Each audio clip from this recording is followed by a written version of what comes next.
Halo gengs, kembali lagi bersama AB Channel, channel yang akan selalu membuat kalian anteng seanteng-antengnya hingga lupa berkedip. Teruslah bernafas.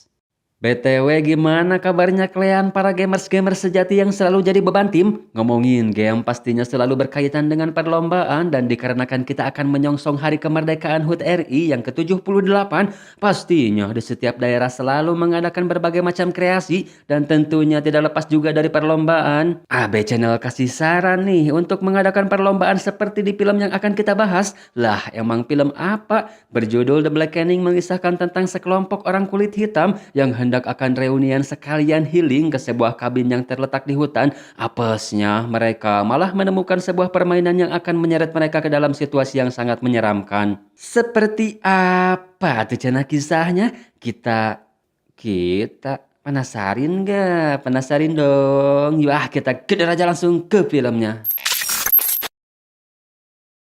Diawali dengan dua sejoli yang sedang menghabiskan akhir pekan di sebuah kabin di tengah hutan. Salah satunya adalah cewek ini, dia bernama Morgan. Apa sih ini merusak pemandangan aja? Ini baru pas nih. Tapi eta tiba-tiba pintu melengi dengan sendirinya. Bagaikan bencong angsrod alun-alun, si cewek ini pun membesarkan suaranya supaya tidak macam-macam dan main-main dengannya. That's too DMX. What you doing? I got a gun. Ah, si Ayang gajah banget minta disunat lagi. Faktanya mereka ini sebenarnya tidak hanya berdua, melainkan sedang menunggu teman-temannya yang baru akan OTW besok memperingatkan pacarnya bernama Sound supaya tidak sembrono. Namun si Sound menemukan satu ruangan yang sangat menarik, ngajak si Morgan supaya ikut untuk melihatnya. Siapa cenah gengs orang yang sedang memperhatikan mereka itu? Terdapat tulisan game room pada ruangan yang si Sound maksud, berarti itu sebuah ruangan yang didesain untuk sebuah permainan. Setelah masuk terlihat sangat B aja, namun di situ terlihat jelas ada sebuah kotak yang bertuliskan blackening alias penghitaman. Ketika dibuka, isinya mirip-mirip dengan Ludo atau Monopoly dan sebangsanya. Kita sebut saja pedut alias permainan badut. Karena terlihat seperti badut ya gengs, yang secara tiba-tiba si pedut ini bersuara supaya segera memulai permainannya. Mereka yang hidup di zaman modern tidak kaget atau heran karena teknologi di zaman ini memang sudah canggih sehingga bulir-bulir penasaran pun muncul rasa ingin memainkannya. Setelah mengambil kartu, si pedut pun mengumpamakan kalau kamu adalah karakter kulit hitam dalam sebuah film horor. Buktikan kalau kamu bisa tetap hidup dengan memberinya satu pertanyaan. Sebutkan satu karakter kulit hitam yang selamat dari film horor. Kamu harus menjawab dengan benar atau kamu akan mati. Namun mereka tidak menganggap itu serius. Toh bagaimana juga caranya si pedut ini bisa membunuh kita? Jawaban yang mereka sebutkan juga seingat mereka saja, padahal itu pertanyaan jebakan. Malah yang mereka lakukan adalah mengunboxing beberapa benda lain yang terdapat di sana. Anehnya, ada satu anting yang mirip dengan yang dikenakan si Morgan. Time has run out. You did not answer correctly. Dan lampu secara tiba-tiba mati, udah gelap ditambah poek jadinya ngebeleg-beg. Panik gak? Panik lah, masa enggak? Si Morgan yang melepaskan pandangan sekejap mata, tiba-tiba anak panah meluncur ke arah si Sound.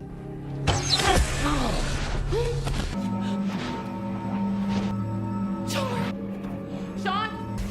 Sean! Run! Nigga!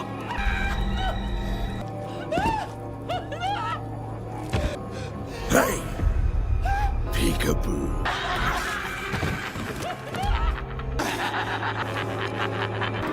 Target. Time.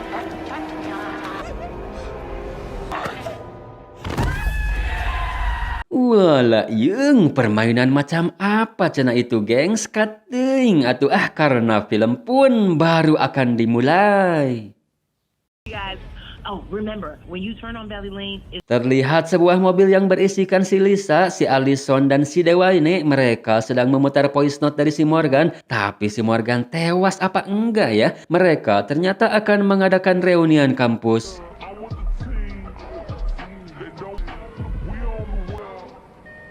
Di sisi lain, seseorang yang juga akan datang reuni namun datang secara terpisah, dia bernama Sanika, mampir ke Mimi Market berbelanja untuk bakal reunian yang secara tidak jelas penjaga toko menghampirinya dengan tatapan sinis, membuat si Sanika semua ketakutan dan tidak sengaja juga bertemu dengan si Clipton yang juga akan pergi ke reuni. Dia kehabisan baterai ponsel ditambah mobilnya juga mogok seraya akan nebeng untuk pergi ke TKP reunian. Lah, modus bukan nih. Modus mah atuh yang suka dipakai packing, Neng. Wow, dasar muka kardus. Singkat cerita, mereka bertiga pun sampai yang ternyata mereka bukan orang yang paling awal datang, melainkan di situ ada satu orang yang sudah sampai. Dia bernama King, sedang terkena masalah karena masuk taman tanpa izin. Namun setelah si Lisa menunjukkan daftar nama yang akan datang ke sini, lengkap dengan surat izinnya, si penjaga taman pun akhirnya pergi dari sana. You'll have a wonderful stay. Yang setelah si penjaga taman pergi, ternyata satu orang lagi ngucung hul. Dia bernama Namdi yang datang bareng bersama si King. Mereka pun masuk namun tidak merasakan wah sama sekali dengan dekor kabin yang sangat cantik karena sudah khatam dengan si Morgan yang ahli dekor. Asli nih orang-orang gak ada obat semua, gengs. Pesta narkoboy coba. Let me go drop my bags and I will be right back. Namun saat si Allison hendak akan naruh tasnya, keanehan pun seharusnya sudah dapat ia rasakan tatkala ada orang di balik pintu ruangan game. Tapi tulisannya sudah hilang, gengs. Pintu ternyata sangat paguh tidak bisa dibuka. Apa mungkin itu Bagong sedang ngepet ya? Tadi aku melihat ada bayangan di sana, sumpah gak bohong. Mungkin itu cuma perasaanmu saja. Tidak sampai di situ, mereka berdua yang sedang meracik minuman oleng ketika si Dewa ini pergi, si Lisa mendengar ada suara rekat-reket dari pintu. Lagi-lagi kejanggalan-kejanggalan yang terjadi tidak mereka hiraukan. Singkat cerita, malam pun belum keeng. Aktivitas yang sering mereka lakukan ketika masih jadi mahasiswa yaitu main cekihan. Entah kelebihan atau apa, tapi terlihat sangat membabi bagongkan. Si Lisa dan si Allison bisa ngobrol di dalam pikiran sehingga mereka berdua dengan mudah bisa memenangkan cekihannya.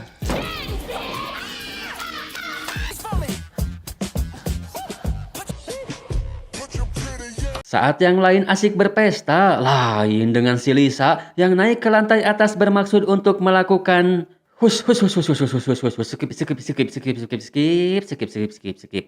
Kembali ke bawah setelah capek ngedugong, si Dewa ini yang sedikit kesangan bermaksud akan disalin, dia menemukan anting si Morgan diiringi dengan kembali merepetnya si Panto dan setelah menutupnya terdapat kolebatan hitam di sana.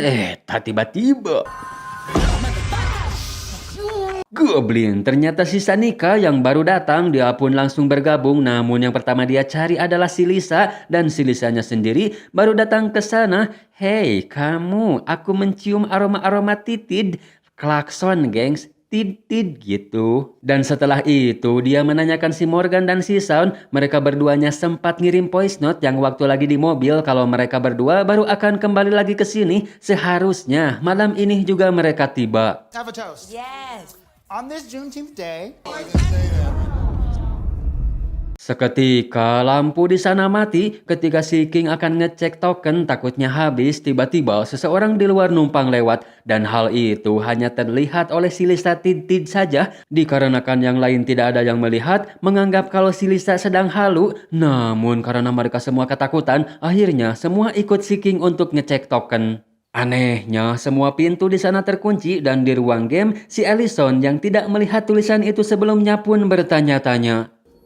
That was not there earlier, you guys. Namun mereka mengira kalau semua ini perbuatan si Morgan dan si Sound yang mencoba menakut-nakuti kita. Mendapati pintu ruang game yang tidak terkunci, mereka pun masuk untuk mengeceknya. Dan setelah berada di dalam, lampu pun seketika hidup kembali. Tapi pintu sudah tertutup dengan paguh. Mereka yang belum menyadari sedang didodoh bahaya hanya bisa terkejut dengan apa yang ada di sana karena lagi-lagi mengira kalau ini masih bagian dari pesta yang telah si Morgan rancang. Si Dewa ini menceritakan anting milik si Morgan yang sempat ia temukan tadi membuat mereka semua sangat yakin kalau semua ini memang ulah si Morgan.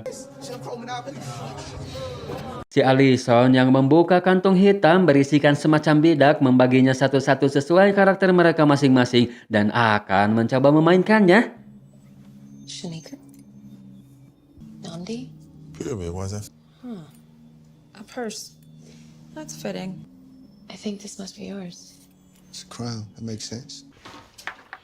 So I guess the Dan sebelum permainan dimulai, TV jadul yang ada di sana hidup sendiri menayangkan si Morgan yang ternyata masih hidup.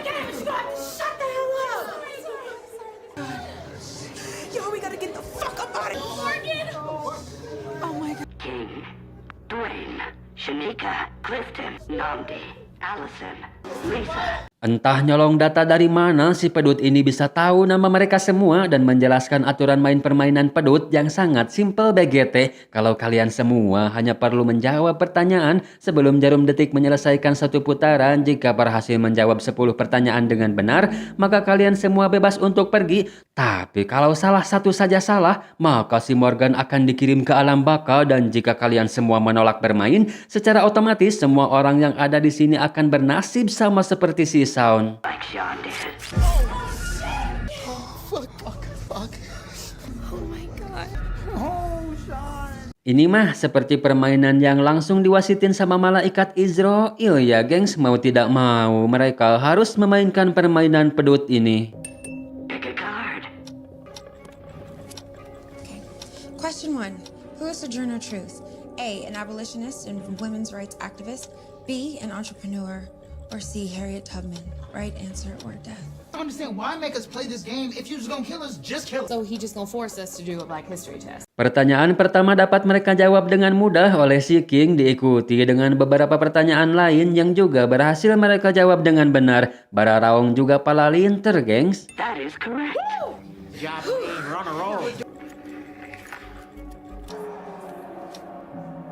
Correct. Pick another card. That is correct. Namun saat memasuki pertanyaan ke-8, mereka terkecoh dan salah menjawab. Tidak main-main, petugas yang siap mengeksekusi si Morgan pun langsung beraksi. Niatnya mau mengeksekusi dengan cara menguliti kepalanya, mencabut secara paksa semua rambut si Morgan. Taunya si Morgan botak dan hanya pakai wig saja, membuat si Morgan punya celah untuk memberikan perlawanan. Kampret malah udah kayak emak-emak nonton sinetron. Itu nyata woi, bukan drama. Temen lu tuh sedang dalam bahaya. Si King yang akan mendobrak pintu. Tapi anehnya kini pintu bisa terbuka dengan mudah dan mereka semua pun akan segera keluar dari kabin. Tapi giliran pintu keluar kabin yang sekarang terkunci, menjebol jendela juga percuma. Selain jendela di sana yang sudah memakai tralis, kaca yang sangat tebal dan kuat juga susah dipecahkan. Ditambah semua mobil juga sudah dalam keadaan ban yang tercucuk anak panah. TV itu juga ternyata ada di ruang utama, kembali menayangkan si Morgan yang akan dieksekusi. Melihat si Morgan berada di rubana, ditambah suara gedoran dan suara si Morgan minta tolong. Namun saat akan dibuka pintu kembali sangat paguh. Untungnya si King tidak menghilangkan kebiasaannya sebagai mantan anggota gangster yang selalu membawa bedil dengan alasan keamanan. Setelah dibedil, pintu pun kembali melenge.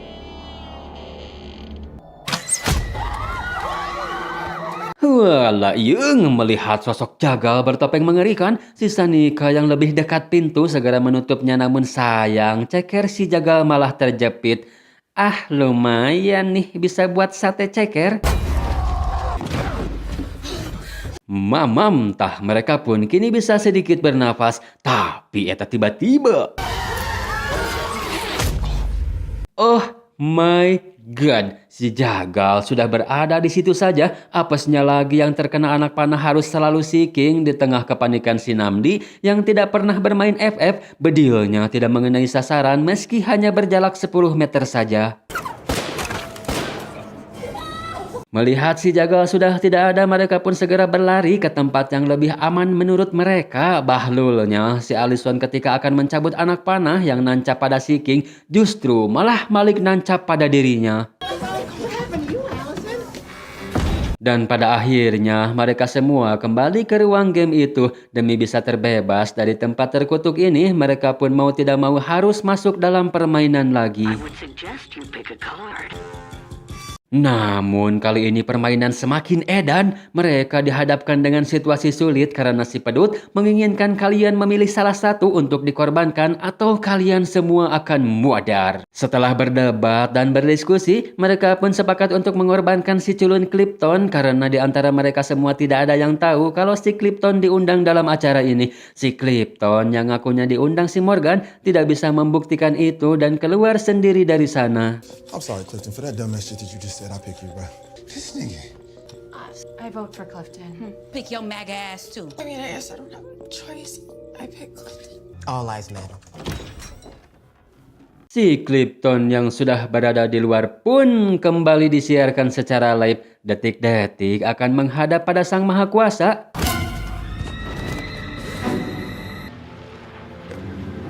Kekoployan semakin menjadi-jadi. Pertanyaan barusan dianggap gugur oleh si pedut karena si Clifton sendiri tidak memilih siapa yang harus dikorbankan. Hal itu membuat mereka semua ngadat dan mugen untuk tidak melanjutkan permainan. Secara otomatis sesuai aturan mereka semua akan mati. Si Jagal telah membuka pintu keluar memberi mereka waktu aman hanya 3 menit saja. Setelah itu kita lihat siapa yang bisa bertahan hidup.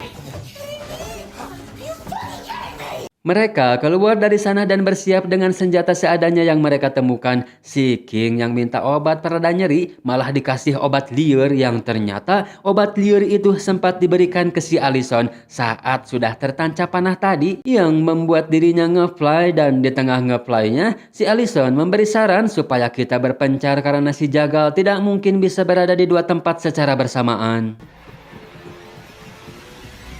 Mereka pun kini terbagi menjadi 2 kelompok, dengan kelompok si Allison yang akan pergi ke hutan, sedangkan kelompok si Lisa tetap di dalam akan pergi ke Rubanah untuk mencari si Morgan. Si Allison yang ngefly dampak obatnya semakin kuat, membuatnya rese dan akan sedikit rebahan dulu. Mereka yang tidak punya banyak waktu pun memaksa si Allison untuk terus bergerak. Kembali ke mereka yang sudah di Rubanah, terdapat sumur yang sangat dalam, bekas darah dan kursi yang dipakai ngikat si Morgan tadi. Tapi tanda-tanda keberadaan si Morgannya sendiri tidak mereka temukan, malah menemukan monitor CCTV yang ternyata sudah dipasang di setiap sudut rumah untuk memperhatikan gerak-gerik mereka. Dan tidak lama dari itu, mereka mendengar suara dari atas yang sepertinya 3 menit aman mereka sudah habis. Kembali ke mereka yang di hutan, tapi mereka salah jalan malah menuju ke sebuah danau dan si Allison ternyata tidak ada saat si Sanika nengok ke belakang. Si Sanika akan berenang menyeberangi danau karena dia yakin pasti si Jagal mengira kalau kita tidak bisa berenang,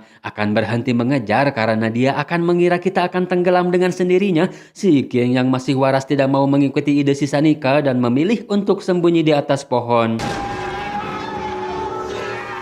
Ternyata itu penjaga taman yang datang karena mendengar keributan di sini. Mereka pun minta bantuan dan menceritakan semua kejadian buruk yang telah terjadi. Come with me. Tapi mereka tetap tidak sepenuhnya percaya ya geng. Si penjaga taman nyuruh mereka untuk masuk ke mobil patrolinya supaya mengunci pintu rapat-rapat. Dia sendiri akan pergi untuk melihat situasi terlebih dahulu.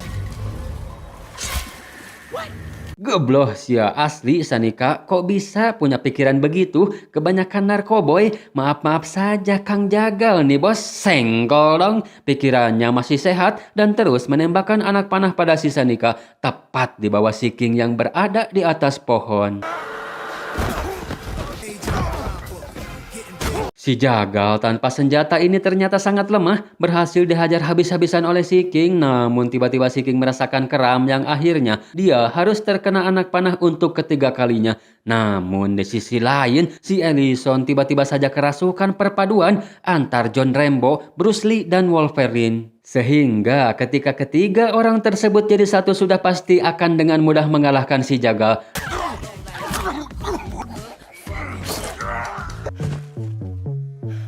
Dan ketika dibuka, orang di balik topeng itu ternyata adalah orang yang secara tidak pupuguh bertingkah aneh pada si Sanika ketika sedang di Mimi Market. Bukan hanya itu, mereka juga tidak menemukan bekas luka pada kaki si Jagal. Sudah bisa dipastikan kalau Jagal ini bukan hanya satu melainkan 2 atau bahkan bisa lebih. Sementara mereka yang masih berada di mobil tidak sengaja menemukan topeng si jagal di mobilnya si penjaga taman. Wah, hahaha, apakah si penjaga taman juga merupakan sang jagal? Tiba-tiba saja si penjaga taman kembali dengan keadaan engos-engosan dan panik. Menjelaskan juga tentang topeng itu kalau dia menemukannya di hutan saat patroli supaya mempercayainya dan segera membukakan pintu. Dan ternyata mereka semua salah gara lebloh ya asli dikarenakan si jagal terus menembakkan anak panah. Si dewa ini pun seraya akan berkorban untuk menahan si jagal di sana.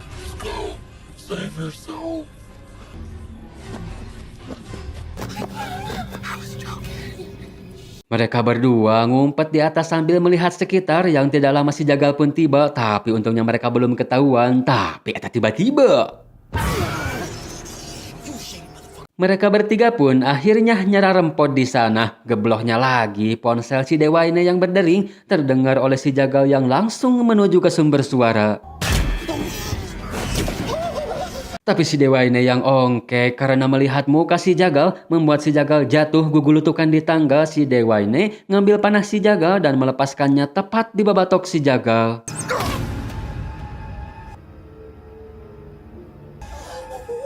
Dirasa si jagal telah mokat, mereka malah memperdebatkan hal yang sangat-sangat tidak penting untuk diperdebatkan dalam situasi genting seperti ini tanpa mereka sadari padahal si jagal masih kuat dan kembali bangkit.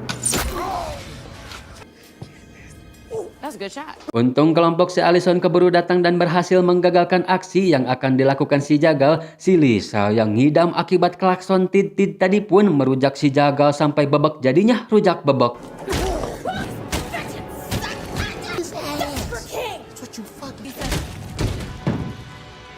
Namun ini tidak semerta-merta masalah telah selesai dan ternyata si jagal yang satunya lagi ini adalah orang lainnya yang juga sempat dilihat si Sanika. Juga menemukan secari kertas dengan inisial nama mereka plus bayarannya yang artinya si jagal ini seorang pembunuh bayaran dan sudah jelas pasti ada yang nyuruh karena sudah dibayar. Maka dari itu kita harus kembali ke Rubanah untuk menyelidiki ini semua yang secara tiba-tiba di sana sudah ada jasadnya si Clipon dan penjaga taman menemukan sebuah catatan di sakunya si Clipon yang bertuliskan kecelakaan fatal merenggut nyawa perawat lokal bernama Letisa Fine berusia 29 tahun. Pelaku ditangkap di tempat kejadian. Clifton Franklin James, pengemudi di bawah pengaruh alkohol yang telah menabrak orang tersebut. Tuan Clifton akan diadili atas kasus pembunuhan. Secara tiba-tiba TV kembali nyala dan menyiarkan detik-detik si Morgan dan si Shaw yang dibuang ke dalam sumur.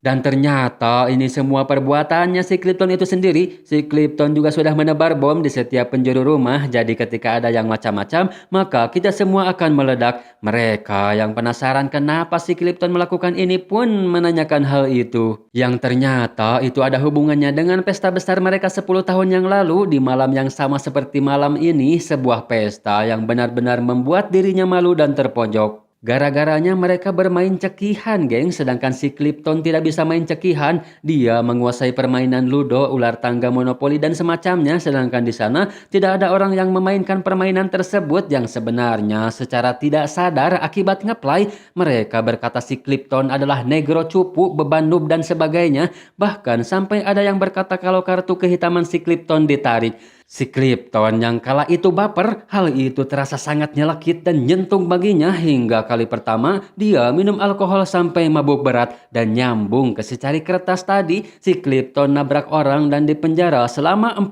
tahun. Catatan nih dari AB Channel buat kalian para gamers, jangan toksik lah. Kan kita tidak tahu hati seseorang serapuh apa. Ucapan kalian di medsos juga dijaga ya gengs. Daripada berkata hanya untuk menyakiti, lebih baik diam karena diam adalah emas. Tapi untungnya di sisi lain si Allison dan si King yang sedang menunggu menyaksikannya di monitor dan berasumsi kalau yang mengatur permainan ini ketika si Clifton sedang bersama mereka itu pasti si jagal. Lalu mengeceknya dan menemukan semacam remote control. Si Clifton menginginkan si Lisa untuk kembali memilih siapa yang paling hitam di antara mereka selain si Lisa sendiri dan yang terpilih secara otomatis akan mati. Karena si Lisa tidak mau memilih dan tidak mau bermain lagi, si Namdi dengan sigap melindungi si Lisa. Lampu yang berhasil disabotage oleh si Allison membuat mereka ada celah untuk menghentikan si Clifton dan mengkungfu si Clifton ke dalam sumur.